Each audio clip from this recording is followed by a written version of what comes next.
நெருக்கமான சொந்தம். நெருக்கமான பாசம் அது. இந்த பாட்டு கவனிய. "ஞாயிறு காணாத மாநிலர் படிய" ஈஸியா இருக்கும் உங்களுக்கு புரியும்.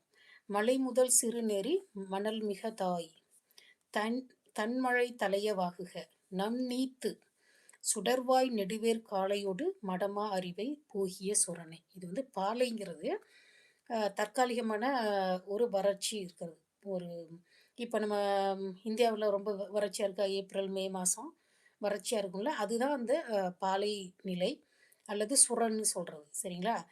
அந்த மாதிரி ஒரு கடுமையான ஒரு வறட்சி காலத்தில அந்த பொண்ணு ஒரு பையன கூட்டிட்டு ஓடி போயிடுது. அதாவது வந்து கூட்டிட்டு போயிடுறான். இந்த பையன் வந்து இந்த பொண்ண கூட்டிட்டு அவங்க சொந்த வீட்டுக்கு போவான். முன்னாடியெல்லாம் 3வது இடத்துக்குலாம் தேடி போமாட்டாங்க. பொண்ணு வீடு, பையன் வீடு 2 பேர் எதிர்ப்போட அப்படிலாம் போமாட்டாங்க. இப்ப இருக்கிற மாதிரி அந்த காலத்தில மக்கள் ரொம்ப கோவக்காரங்களா இல்ல.